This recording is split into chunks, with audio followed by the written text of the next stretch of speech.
Good morning, students. Today, let us see another topic, that is the modalities of diagnosis. Okay, so the modalities of the diagnosis we'll see. So here, the diagnostic test is one of the cornerstones of medical education and the clinical practice. As we know, based upon the diagnostic test, we can rule out the diagnosis of the pregnancy. And the diagnostic test ranges from the signs and symptoms obtained from the history and the physical examination to the laboratory and imaging test widely used in the medical practice today.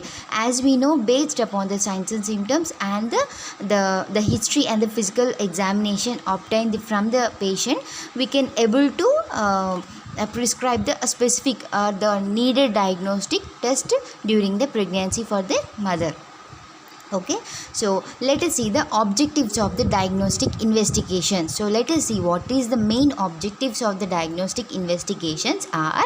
So in order to detect the diseases and helps in contributing to the management. So if you detect a proper disease, you can able to contribute the proper management to the particular disease and helps in assessing the prognosis. So after contributing the management, you can able to assess the progress of the mother and monitoring the clinical course and measuring the general health and fitness.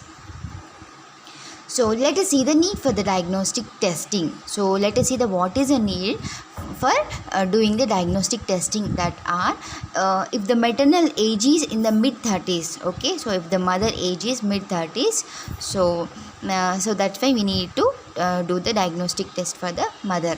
And a family history of a serious medical condition. If the family is having any serious medical condition, either it may be hypertensive disorders, either it may be a diabetic disorder, so that will also indicates to go for the diagnostic testing for the mother. And the parents are carriers of a faulty gene. Okay, so if the parents are carrying a faulty gene also, we can advise the patient to go for the further diagnostic testing in order to rule out the complications during the pregnancy. Having a previous child with a serious problems in a growth and development or health. Okay, so if the previous child is having any growth and developmental problems, so that there is a chances of expecting other baby also land up in that problem. So that so in order to prevent these kind of things, you have to send the mother for the further diagnostic procedures. And exposure to the chemicals or the other environmental agents. Okay, so these are the need for the diagnostic testing. So let us see the biophysical test. Okay, so let us see the biophysical test. A biophysical profile is a prenatal testing used to check on a baby's well-being. Okay, so this biophysical profile is done during the prenatal period, so in order to check the baby's well-being. So during a physical profile, a baby's heart rate, breathing, movements, muscle tone and amniotic fluid levels are evaluated. So what is happening here? So during this biophysical profile, mainly you are checking the baby's heart rate, breathing, movements and also muscle tone and amniotic fluid levels are evaluating. Okay, so a biophysical profile is a non-invasive test. Okay, so this test is it is not harming anything to mother, and it is generally performed after the 32 weeks. Okay, so this biophysical test is done after the 32 weeks of pregnancy. So a biophysical profile is a very simple, painless test that performed during the pregnancy to assess your baby well-being specifically. Okay, so this test is very simple and painless, and also this can be assess the fetal well-being. So let us see the what all the test comes under biophysical test. So here we have 7 tests under the biophysical test. The first one is a fetal movement count, ultrasonography, cardiotocography, non-stress test, contraction stress test, amnioscopy and fetoscopy. So these are the comes under biophysical tests. So let us see one by one in detail. Okay, so let us go with the fetal movement count. So fetal movement count here also called as fetal kick count. So the fetal movement is done usually after 24 weeks of pregnancy to monitor the fetal health. Okay, so this test is done occurs usually done after the 24 weeks of the pregnancy in order to monitor the fetal health. So there are different ways to do kick count. Okay, so here we have a formula in order to count the fetal movement. So here the patient counts fetal movement starting at 9 a.m. and instructed to report the physician if less than 10 movements occurring during the 12 hours on successive days. So according to the Carcliffe count 10 formula, so we have to advise the patient to calculate the fetal movements starting from the 9 a.m. Okay, so if the mother gets less than 10 movements occurring during the 12 hours or successive days, it will be a normal. So if the mother is occurring less than 10 movements during a 12 hours, it will be abnormal. If it is a more than 10 movements, it is a normal. So if occurs 10 less than movements during a 12 hours, so advise the patient to report to the physician. So let us see with the second one, ultrasonography. So ultrasound also called as sonography, they are usually offered during the pregnancy. As we know, every woman undergo with this diagnostic test. So these scans are screening tests that doctors use to see the baby fetus through the sound waves, which creates the visual images of the uterus. As we know, through the ultrasonography, you can able to visualize the images of the uterus, baby and placenta that can be seen on a monitor. So the information on the progress of the pregnancy and baby's well-being are derived from the scan. Okay, so based upon this ultrasonography report, you can able to know the progress of the pregnancy and also baby's well-being. So this is the ultrasonography where you can able to visualize the uterus, placenta and also the fetus. So in this ultrasonography, we have again two scans.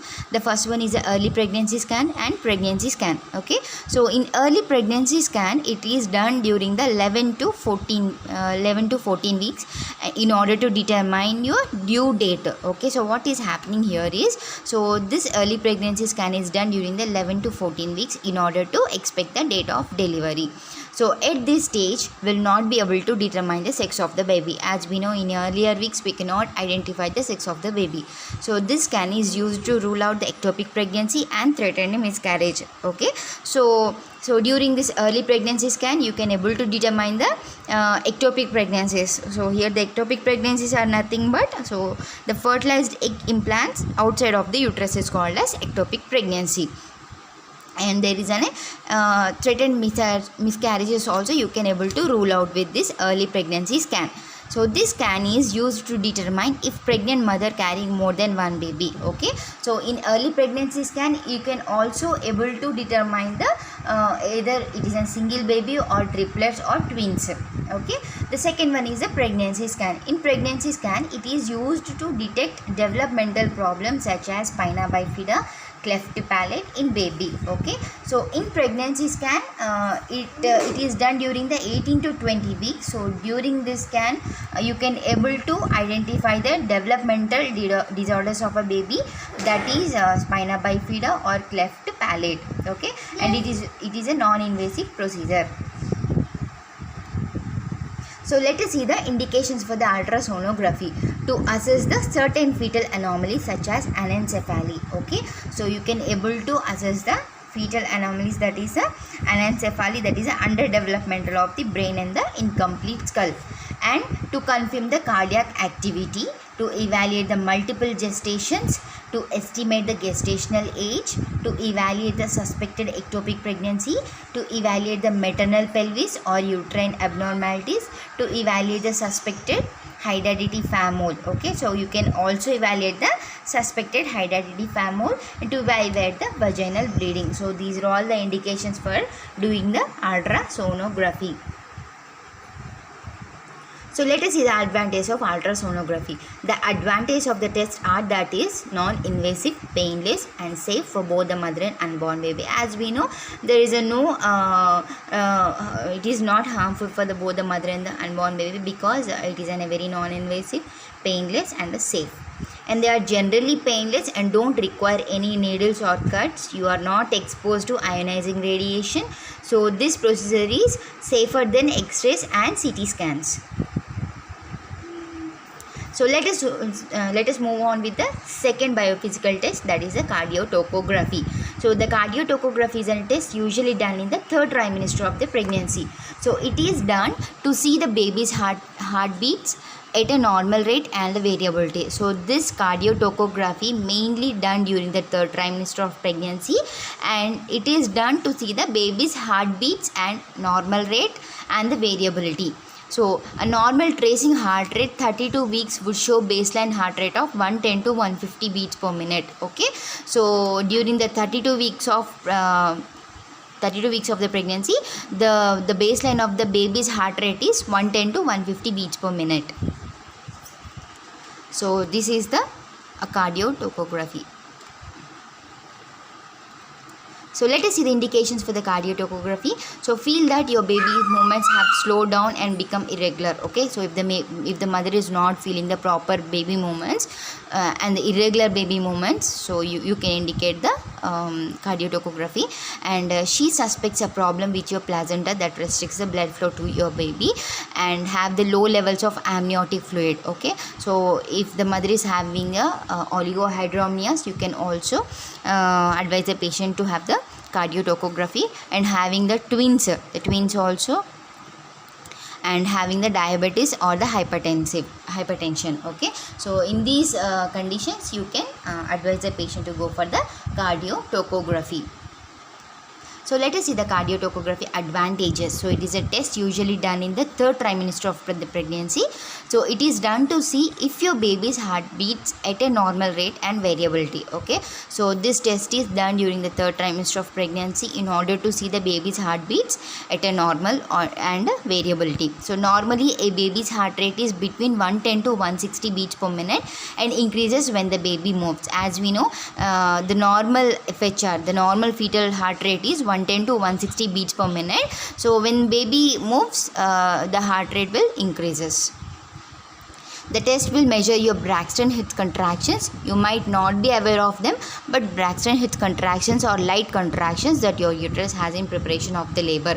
Okay, so this CTG also measures your Braxton Hicks contractions. So this BHC is also called as false contractions, occurs in the uterus, and also this test also measures these Braxton Hicks contractions, so in order to know about the preparation of the labor. So let us see the NST, okay, non-stress test. So this NST measures the fetal heart rate, fetal movements and uterine activity to make sure there is no fetal distress. Okay, so this NST mainly measures the fetal heart rate, fetal movements and uterine activity. So a continuous electronic monitoring of the fetal heart rate along with the recording of the fetal movements is undertaken, which indicates a healthy NST. So what is happening here is, so a monitoring of the fetal heart rate and both the fetal movements, so which will undertaken as an indicates a healthy baby. So this is a non-stress test, that is a NST. You can see in the clinical side.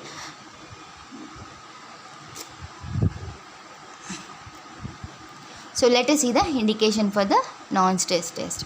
Have a high risk condition such as a high blood pressure or the baby that is not growing properly. Okay, so then NST is done for the mothers who are at the high risk condition such as a high blood pressure, and also if the baby is not growing up properly and had a problems in previous pregnancy such as a baby who died at birth, and have noticed that your baby is moving less, have a disease such as a diabetes, are pregnant with the twins or triplets, have too little or the too much amniotic fluid. Okay, so in these cases you have to advise or indicate the NST. So let us see the advantage of the NST. If the test result is abnormal, it helps to identify a baby that may have the problem during the labor. Okay, so if the test is abnormal, you can identify the baby that may have the problems during the labor, so that the physician or the team members of the labor room, they can able to take the further step in order to prevent the fetal loss. Then if the test result is normal, it can reassure the mother that the baby will probably do well during the labor. So let us see the contraction stress test. Okay, so It is based to observe the response of the fetus at risk for uteroplacental insufficiency in relation to the uterine contraction. So what happened here is, if the mother is not having a proper contractions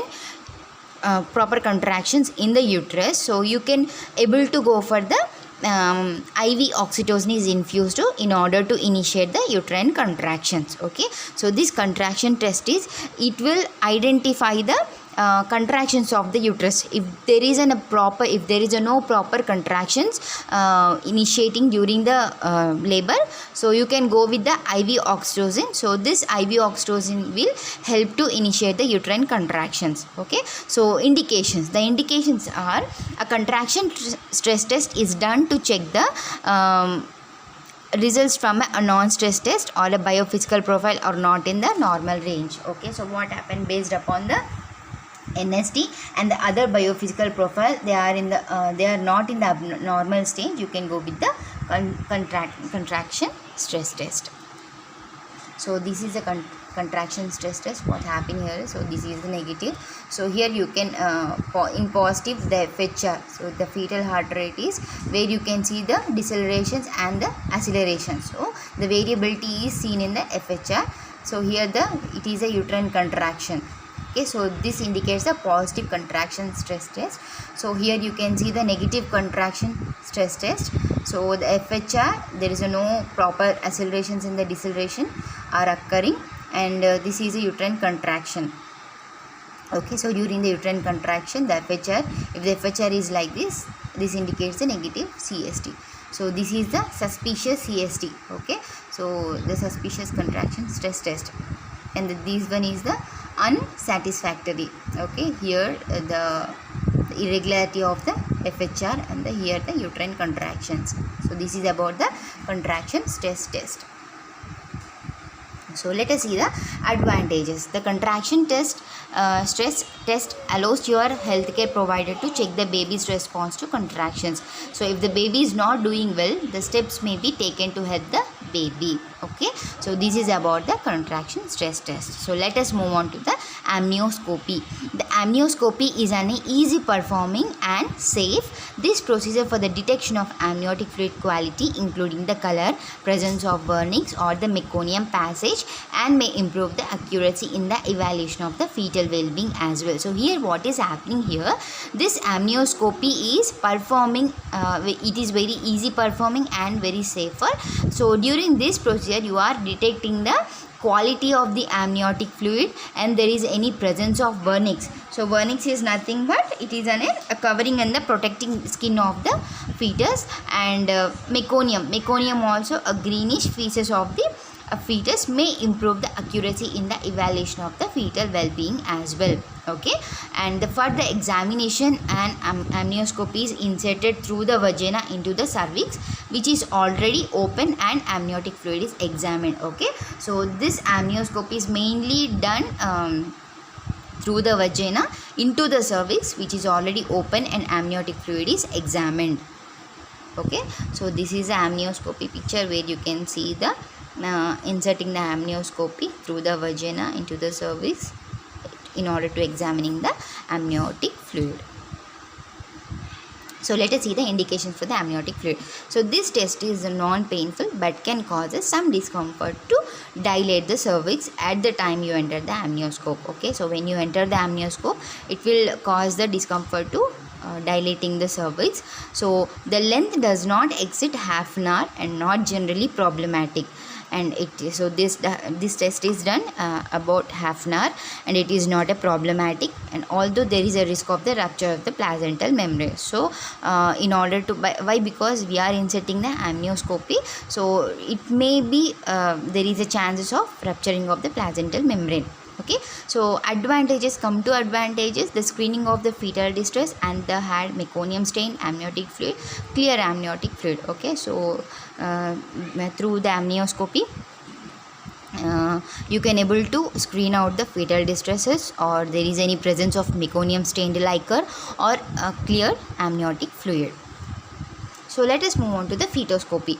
They describe the position of the body, such as a feet down or the head down, inside a women's uterus. So this fetoscopy mainly you can able to tell the position of the baby, whether the baby is in a breech position or the vertex or the cephalic position or any other positions, either it is a shoulder presentation or the any other malpresentation you can able to rule out. Okay, so about 96% of the babies present in the vertex position.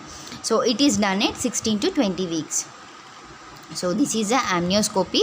So fetoscopy. The fetoscopy is an endoscopic procedure. So this is an endoscopic procedure during the pregnancy. It allows a surgical access to the fetus, amniotic cavity and the umbilical cord and the fetal side of the placenta. So here we are inserting a small 3 to 4 incision is made in the abdomen, and an endoscope is inserted through the abdominal wall and uterus into the amniotic cavity.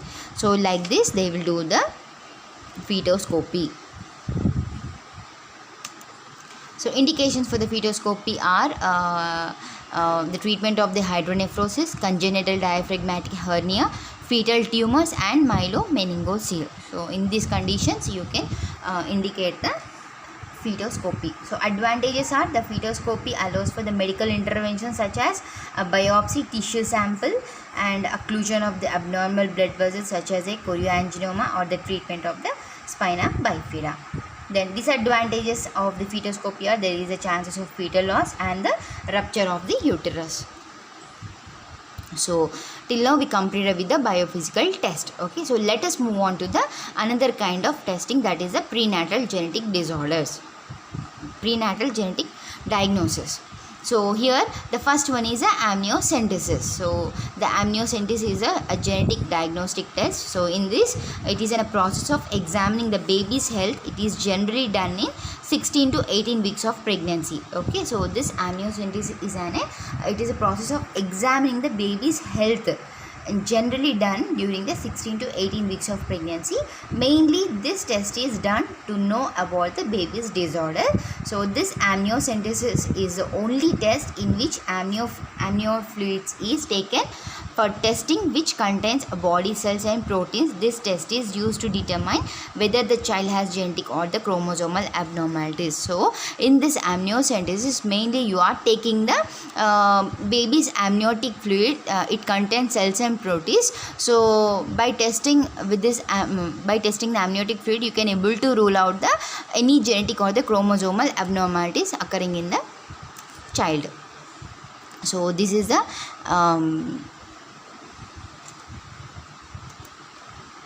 amniocentesis, where here they are inserting a needle and collecting the amniotic fluid.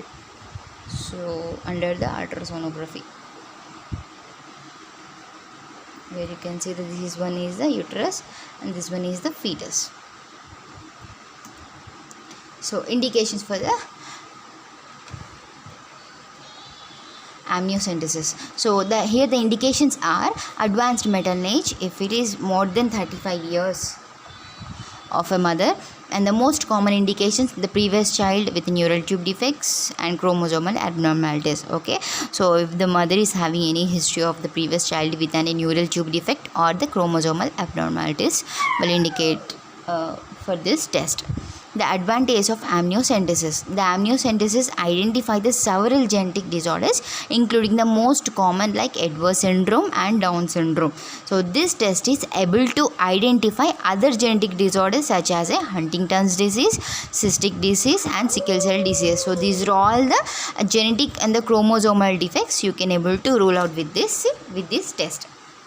Okay, so the second genetic test is the chorionic villus sampling. Okay, so this CVS is performed for the prenatal diagnosis of genetic disorders. Okay, this test also rule out the genetic disorders. So it is carried out transcervically between the 10 to 12 weeks.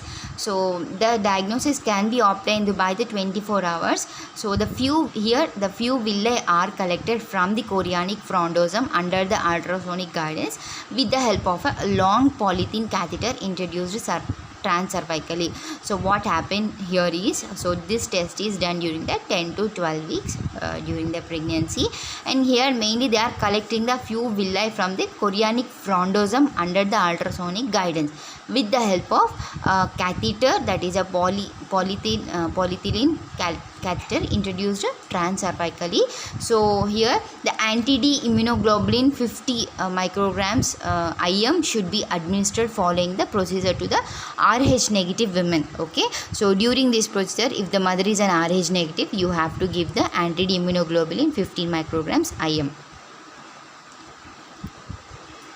So this is about the chorionic villus sampling. So like this they'll take a villus sampling in order to rule out the genetic disorders. Okay, so here it is under the ultrasonography. So it is the uterus, placenta and the fetus. So here from transcervically they are inserting a catheter.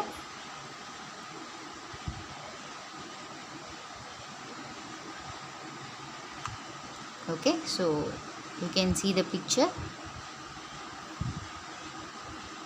So like this they'll do the chorionic villus sampling. Okay, so let us see the indications for the chorionic villus sampling, or the family history of chromosomal abnormality or the other genetic disorders. Okay, so if there is a family history of the chromosomal abnormality or another genetic disorders. So if the parents are known carriers of a genetic disorder. Okay, so if either father or the mother, if they are carrying any genetic defects which also indicate with this test. So advanced maternal age. So if the maternal age is above the 35 years, there is a chance of occurring a genetic problems in the child. So advantages: the CVS can be done early in pregnancy and results are usually obtained within 10 days. Getting early results allows a woman to make choices in the beginning stage of her pregnancy. Okay, so this test is done early in the pregnancy. So these results can obtain within 10 days. So based upon this test, the mother, both the parents can go make choices in the beginning stage of her pregnancy. So third one is a chordosynthesis. So that is the percutaneous umbilical blood sampling. Okay, so here they are taking the blood sampling in the percutaneous umbilical site.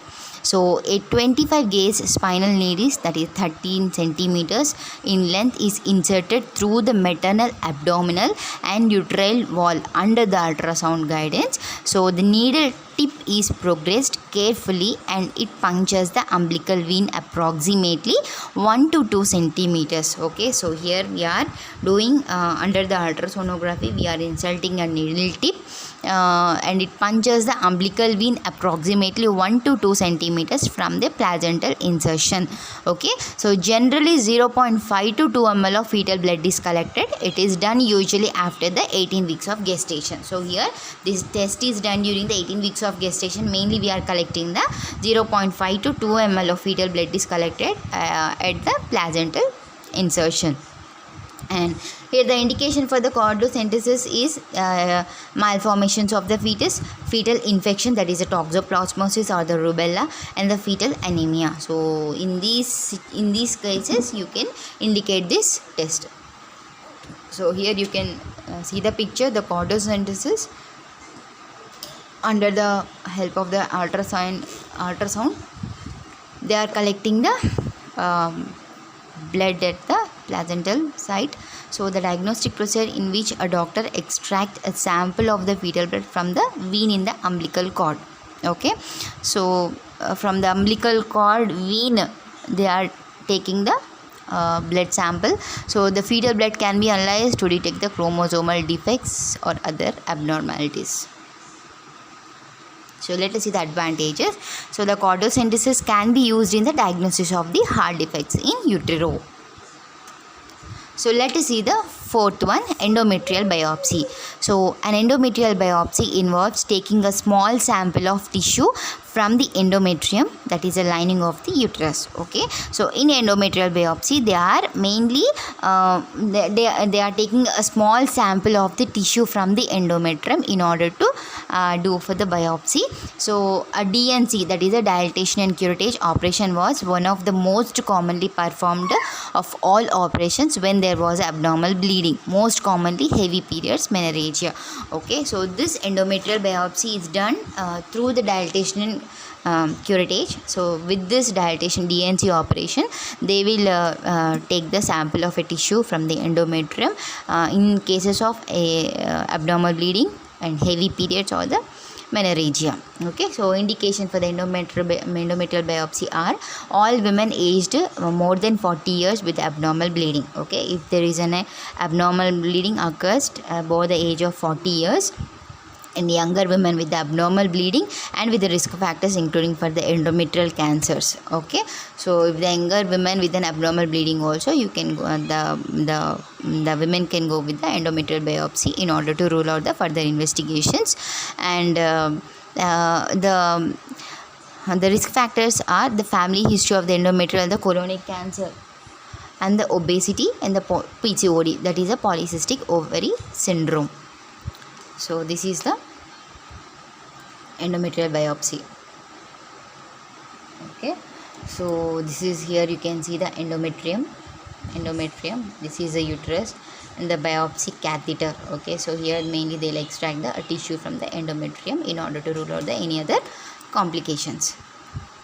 Advantages: the endometrial biopsy identify the endometrial cancers, as we know, in order to detect the any endometrial cancers. So let us move on. The fifth one is a colposcopy. The colposcopy is a medical diagnostic procedure to examining the cervix and the tissues of the vagina and the vulva, many pre-malignant lesions and the malignant lesions in which can be detected through the examination.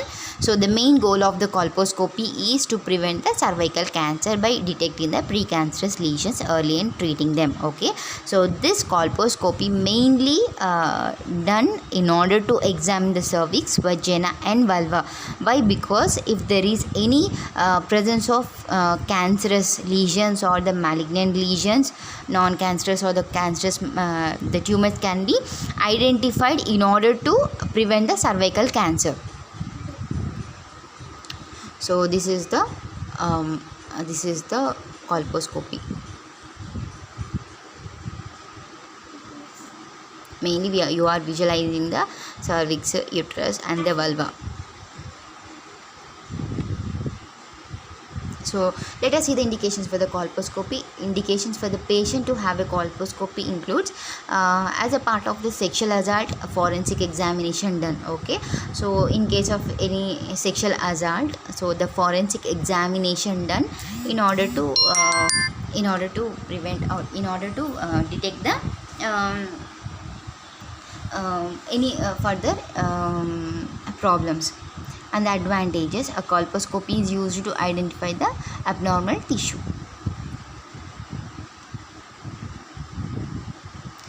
So till now we have discussed about the modalities of the diagnosis. In modalities of diagnosis, we have two types of diagnosis, that is the biophysical profile, and also we have a few genetical tests. Okay, so based upon these diagnostic tests, you can able to identify the further complications during the pregnancy. So if you detect further complication during the pregnancy, with these investigations you can able to take a proper management during the pregnancy in order to provide the health and well-being of the both the mother and the fetus.